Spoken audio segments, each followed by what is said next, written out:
Good evening বন্ধুরা, কেমন আছো তোমরা সবাই? আশা করছি তোমরা সকলে খুব ভালো আছো। আর আজকে তোমাদের প্রত্যেককে জানাই শুভ রথযাত্রার অনেক অনেক শুভেচ্ছা। আজ সন্ধ্যে থেকে ভিডিওটা শেষ করলাম। আজকে রথযাত্রার এই পুণ্যতিথিতে কত কথা যে মাথায় আসে বলে বোঝাতে পারবো না। আমার বাবার বাড়ির সামনে দিয়েই রথ যায়। রথ মানে ছোটোবেলা থেকে আমাদের অনেক ইমোশান জড়িয়ে আছে। পিসিমণি আসবে, পিসিমণি, ঠাকুমা, কাকা, জ্যাঠা, জেঠু, জেঠিমা সকলের সাথে দাঁড়িয়ে আমরা রথ দেখতাম, বাতাসা চড়তাম। এমনকি গত বছরও গিয়েছিলাম, কিন্তু এই বছর বৃষ্টির জন্য আর বেরোলাম না। তারপরে এবছর প্রত্যেকেরই শরীর খারাপ। মাও বলল যাবে না, আর কাকিমাও বেরোবে না। তো যাই হোক, আজকে সকাল সকাল বাবা বাজারে গিয়েছিল। বাবাকে ফর্দ করে দিয়েছিলাম কি বিস্কুট, চানাচুর আর তার সঙ্গে সাবান, শ্যাম্পু, মানে যা যা আর কি সমস্ত গ্রসারি লাগবে সেগুলো বলেছিলাম। তো বাবা সেগুলো লিখে দিয়েছিলাম, তো বাবা সেগুলো নিয়ে এসেছে।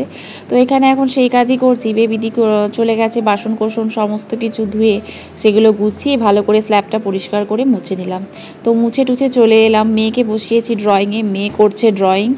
আর এখন আমি এখানে চলে এসেছি বিস্কুট টিস্কুটগুলো ঢালতে। সবই প্রায় শেষ হয়ে গিয়েছিলো। তো দেখো, সত্যি কথা বলতে কি, যেইগুলো দরকার সেগুলো লিখে নিয়ে আসাটাই আমার মনে হয় ভালো। এক্সট্রা নিয়ে এসে কোনো লাভ নেই। তবে হ্যাঁ, এক্সট্রা 2-1 প্যাকেট বাড়িতে থাকাটা তো খুবই দরকার, কারণ হঠাৎ করে শেষ হয়ে গেলে আমাদের চট করে নিয়ে আসার মতন কেউ নেই। তো সেই জন্য বাবাকে লিখে দিয়েছিলাম যে 2 প্যাকেট মারিগোল্ড, যেহেতু মারি বিস্কুটটা বেশি খাওয়া হয় ওই জন্য মানে মেরিগোল্ডের কথাই বেশি বলেছিলাম। তার সাথে ক্রিম ক্র্যাকার আছে, 50-50 যে নোনতাটা, টক ঝাল মিষ্টি চানাচুর। তার সাথে আমরা যেমন টক ঝাল মিষ্টি চানাচুরটা খেতে খুব ভালোবাসি, আর বাবা খায় 16 আনা। তো সেই জন্য 16 আনা ছাড়া সে কিছু নেবে না। তো সেই জন্য আমি বলে আরেকটা এক্সট্রা আমাদের জন্য রেখেছি। তার সাথে ঝুড়ি ভাজা। এবারে আমি বেশি কিছু লিখিনি। বাবাকে যদি আনতে বলি না, বাবা একসঙ্গে এক বড় ব্যাগ ভর্তি সেই ডাল ভাজা থেকে শুরু করে, গাঁঠিয়া থেকে শুরু করে, ক্রিম বিস্কুট, এটা সেটা মামামের জন্য 1000টা নিয়ে আসে। তো ওই জন্য আমি এবারে বলে দিয়েছিলাম যে দেখে শুনে নিয়ে আসার জন্য। সত্যি কথা বলতে কি, লিখে দিলে সেও বুঝতে পারে, আর তাকে যদি বলে দিই, আর না হলে এক্সট্রা না পাঁপড়ও আছে, তাছাড়াও অনেক যখন লাগবে। হ্যাঁ, নেই, 1-2টা এক্সট্রা আছে, ঠিক আছে, এক্সট্রা এনে তো কোনো লাভ নেই বলো। দেখো, সত্যি কথা বলতে কি, মধ্যবিত্ত পরিবারে দেখে শুনে চলাটাই কিন্তু একটা বিশাল চ্যালেঞ্জের ব্যাপার। আর যেহেতু এখনও মাসের শেষ হয়নি, প্রায় 27 তারিখ, যদিও আমাদের মাসের শেষটা ব্যাপার নয়, আমাদের যেহেতু ব্যবসা ফ্যামিলি, কিন্তু তাও দেখে শুনে একটা চললে কি বলো তো, একটা হিসেব করে চললে নিজেদেরও কিছুটা সেভিংস করে ওই টাকাটা অন্য কোনো কাজে আমরা লাগাতে পারি। তো সেই জন্য আর কি, তো লিখে দিই। তো যতটা পারা যায় বুঝে শুনে চলাটাই আমার মনে হয় প্রত্যেকটা সংসারের জন্য খুব দরকার। আর দেখো, এখানে আমার সমস্ত কিছু মোটামুটি গোছানো হয়ে গেছে। বিস্কুট টিস্কুটগুলো ঢেলে দিয়েছি, আর এবার আমি যাচ্ছি চানাচুরগুলো ঢালবো বলে কৌটো আনতে। ওইদিকে মাম্মামের দুধটা বসিয়ে দিয়েছি, মাম্মামের পিডিয়াশিওরটা মাম্মামকে গুলে দিয়ে দেবো। আর আজকে সন্ধ্যে থেকে মাম্মাম বায়না করেছে যে পাঁপড় ভাজা খাবে। তো আমি ওকে প্রমিস করেছিলাম যে রথের পাঁপড় ভাজা ওকে খাওয়াবো। তো যেরকম কথা সেরকম কাজ তো করতেই হবে। তো বারবার আসছে, মাম্মা পাঁপড় ভাজা হয়েছে। তা আমি বললাম না, তুমি ড্রয়িং করো, আমি এক্ষুনি এগুলো গুছিয়ে নিই, একটা কাজ গুছিয়ে তারপরে ওটা ভাজবো। তো এখানে এখন চানাচুরগুলো ঢালবো, চানাচুর, ঝুড়ি ভাজা সমস্ত কিছু। আর আজকে আমি আমার হাজব্যান্ডকে বলেছিলাম যে দোকান থেকে আসার সময় রথের মিষ্টি যেন নিয়ে আসে। সত্যি কথা বলতে কি, ছোটোবেলায় দেখতাম বাবা খাজা, তারপরে মালপোয়া, জিলিপি এইসব আনতো, আর এখনও থাকলে আনতো। রথ মানেই না অন্যরকম আমাদের একটা নস্টালজিয়া কাজ করে। রথ মানেই ছোটো থেকে মানে সে শ্যাম্পু করতেই হবে রথের দিন। কেউ যদি 5-10 টাকা হাতে দিল, সে তো আরও বেজায় খুশি। মেলা দেখতে যাওয়া, যেহেতু বাড়ির পাশ দিয়ে রথ যেত, আর মানে প্রত্যেককে ভিড়, রাস্তা গমগম। আর রথ মানেই হচ্ছে রাত্রেবেলায় লুচি আর ঘুগনি। আমার ঠাকুমার এটা ছিলই যে এই মেনুটা হবে। তো সত্যি কথা, এই এই স্মৃতিগুলো মনে পড়লে না খুব নস্টালজিক লাগে। তো আজকে এই কাজ করতে করতে এখন ওইগুলোই আমি মনে মনে ভাবছিলাম, আর নিজেই হাসছিলাম। তবে হ্যাঁ, এখনের যে মেমোরিজগুলো সেগুলোও পরবর্তীকালে ভবিষ্যতে গিয়ে আমরা স্মৃতি হিসেবে ভাববো, রোমন্থন করব। প্রত্যেক দিনই আমাদের কিছু না কিছু লাইফটাকে এনজয় করতেই হবে, লাইফটাকে নিয়ে এগিয়ে যেতে হবে। তবে দুঃখ, কষ্ট, আনন্দ সব নিয়েই জীবন। তাদের দুঃখটা একটু বেশি, কষ্টটা একটু বেশিই থাকে। তবে ওই দুঃখ কষ্টটা আসার পরেই যে আনন্দটা দেয়, ওই আনন্দটাতেই কিন্তু দুঃখটা মলিন হয়ে যায়। তো তো যাই হোক বন্ধুরা, এখানে মোটামুটি সমস্ত কিছুই আমার গোছানো ঢালা হয়ে গেছে, আর কিছুই সেরকম নেই। তো এবার এই চানাচুরটা না এইটাতে ঢালা গেল না, মানে পুরোটা ভর্তি হয়ে গেছে। তো সেজন্য বড় কৌটো একটা নিয়ে এলাম, কারণ দেখো একটাতে ঢেলে রাখাটাই বেটার, ওরকম দুটো কৌটো করার কোনো মানে হয় না কৌটো জোড়া করে রাখার।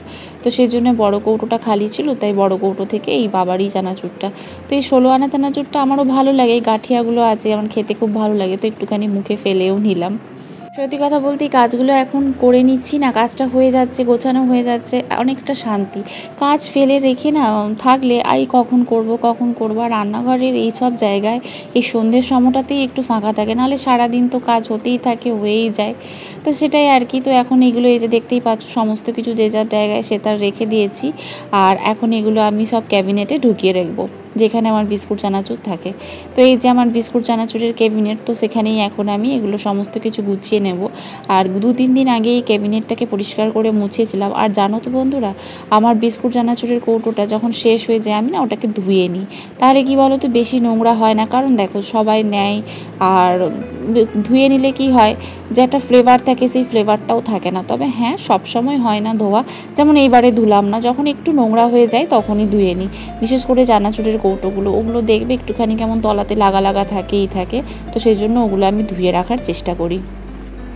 তো মোটামুটি এখানে সমস্ত কিছুই গুছিয়ে নিয়েছি, আর এক্সট্রা যে প্যাকেটগুলো আছে সেগুলো রেখে দিচ্ছি। যেমন ঝুড়ি ভাজা এখন ঢালা আছে, তো ওই জন্য ঝুড়ি ভাজার প্যাকেট রেখে দিলাম। আর ওপরে এখনও বিস্কুটের কৌটো, মানে বিস্কুট দেখতে পাচ্ছ একদম উপরের থাকটায়, তো ওই বিস্কুটগুলোকে নামিয়ে ভালো করে গুছিয়ে রাখছি। আরও যে বিস্কুটগুলো আছে সমস্ত কিছু, যাতে একদম না ভাণ্ডার খালিও থাকে, যাতে অন্তত চালানার মতন থাকে। তো সেই জন্য 3-4 রকমের বিস্কুট ঢেলেই রেখেছি। তো সত্যি কথা বলতে সবাই তো আর সব রকমটা খায় না, তা যার যেটা ভালো লাগে। আমাদের 4 রকম থাকে, নোনতা বিস্কুট, ক্রিম ক্র্যাকার, মেরি আর হরলিক্স, বা হরলিক্স ছাড়া কখনো গুড ডে বিস্কুট, এরকমভাবেই আমাদের কিন্তু আনা হয়। তো যাই হোক, এখানে সমস্ত কিছু, আজকে একটা বড় কাজ আমার উদ্ধার হলো। তো অনেক দিন ধরেই ভাবছিলাম যে লিখবো, তো আজ সকালে সেই সুযোগে সদ্ব্যবহার করে নিলাম। আর আজকে যেহেতু রথযাত্রা, মামাম রথ দেখতে যেতে পাইনি, তো সেই জন্য আজকে সকাল বিকেলে শুয়ে শুয়ে ঘুমও ধরেনি, ঘুম ধরেছিল, ভেঙে গেছিলো। তো লাইভ হয়েছে আমাদের এখানে একটা পেজে, তো সেই লাইভটাই হচ্ছে, মামামকে দেখালাম, আমিও দেখে প্রণাম করলাম। আর এই সানডেতে মামামের ড্রয়িং কম্পিটিশান আছে, এক্সাম, তো সেই জন্য মামামকে ড্রয়িং প্র্যাকটিস করাচ্ছি। তো ছাতাটা এঁকেছে, তো এখন নৌকোটা আঁকছে, হাফ এঁকেছে, এখন ওর খিদে পেয়ে গেছে যে কখন পাঁপড় ভাজা হবে। তো এখানে এখন মামামের দুধটা গরম করে নিয়েছি, এখানে পিডিয়াশিওর দিয়ে দিয়েছি। তো মামামকে এখন পিডিয়াশিওরটা করে নিচ্ছি, কারণ ঠান্ডা না হলে আবার সে খাবে না, আবার তার দুধের সর থাকা যাবে না, ওই জন্য বারবার ফু দিয়ে দিয়ে সরটাকে সরাচ্ছি। আর এখানে এখন ভেজে নিচ্ছি পাঁপড়। তো এই পাঁপড়গুলো ভেজে নিচ্ছি, অনেক পাঁপড়ই ছিল, তো এই পাঁপড়গুলো ভেজে নিলাম। তো মাম্মাম বায়না করছে ও খাবে এই হার্ট সাইনের পাঁপড়গুলো, তো সেজন্য ওর জন্য 3-4টা মতন গুনে গুনে ভাজবো। আর এখানে বসিয়ে দিয়েছি মায়ের চা মোটামুটি হয়েও গেছে, এখন একটুখানি ভিজতে দেব। আর আমি ওইদিকে বানিয়ে নিয়েছি আমার দুধ চা। সত্যি কথা বলতে পাঁপড় ভাজা দুধ চা খেলে মনটা যেন কতটা তৃপ্তি হয়, শান্তি লাগে। আর সন্ধেবেলায় যদি এরকম বৃষ্টির ওয়েদারে, সকাল থেকেই বৃষ্টি তো অসম্ভব লেগেই রয়েছে, এরকম দুধ চা খেতে কার না ভালো লাগে বলো। আমি যদিও বা সন্ধেবেলায় রোজই দুধ চা খাই, এটা আমার নতুনত্ব কিছু নয়। তো এখানে মায়ের চাটা রেখে দিয়েছি, এখন মায়ের বাটিতে পাঁপড় ভাজা দিয়ে দেবো। তো মা বললো যে একটু পরে খাবে, বাথরুমে গেছে, তো সেজন্য মায়ের পাঁপড়টা রেখে চাপা দিয়ে দেবো। আর এদিকে মাম্মামের বাবা এসেছে, ও এসে খোঁজ করছে যে ম্যাগি আছে কিনা। তো ম্যাগিটা আমাদের শেষ হয়ে গেছে, 2 দিন হলো। তো ও বললো ম্যাগি খাবে, তো ও গেছে আবার দোকানে ম্যাগি কিনে আনতে, সামনেই দোকান আছে। তা আমি বললাম যে আমি তোমার জন্য পাঁপড় ভেজে রাখলাম, তো ও বললো ঠিক আছে পাঁপড় ভাজা খাবো, তোমার ম্যাগি করতে করতে আমি অল্প পাঁপড় ভাজা খেয়ে নেব। তাই বললাম ঠিক আছে, আর সবার জন্যই করেছিলাম। আর এখানে দেখতেই পাচ্ছ বড় প্যাকেট পাইনি বলে ইপির 4টে প্যাকেট নিয়ে এসছে 10 টাকার, তো এখানে 2টো প্যাকেট ওর জন্য করে আর 2টো প্যাকেট রেখে দিচ্ছি। তো এইটাতেই করে নিচ্ছি। ওই এসেছিলো, আমাকে বললো তুমি চা খেয়ে নাও, চা ঠান্ডা হয়ে যাবে, তাই আমি বললাম না থাও, আর তুমি এসেছো দোকান থেকে, আমি করে দিচ্ছি, তারপরে আমি চা খাবো। তো এখানে ওর ইপিটা বসিয়ে দিয়েছি, আর ওই দিকে হচ্ছে যে ও আমার পাঁপড়গুলোও খাচ্ছে, আমিও খাচ্ছি, গল্প হচ্ছে। তো ও আমাকে জিজ্ঞেস করছে যে আজকে তুমি গেলে না, কারণ আমার বিয়ের পর থেকে প্রায় প্রথম বছরটা বাদ দিয়ে প্রতি বছরই বাবার বাড়ি চলে যায় রথের সময়, রথ দেখে মেলা টেলা দেখে আবার রাত্রেবেলায় ফিরে যায়। তো এবছর ফার্স্ট টাইম হলো, যায়নি। তো দেখা যাক, কোনো একদিন গিয়ে তো প্রভুর দর্শন করে আসতেই হবে। প্রভু আমাদেরকে ধরা দিয়ে মানে পথে নেমেছে আমাদেরকে দেখা দেওয়ার জন্য, তাকে তো দেখতে যেতেই হবে। তো ঠিক আছে বন্ধুরা, এখানে এখন চলছে ম্যাগি, আমার মোটামুটি ম্যাগি হয়ে এসেছে। আর ওইদিকে চলো কি কি সাবান টাবান এনেছে সেগুলো এখন গুছিয়ে নেব।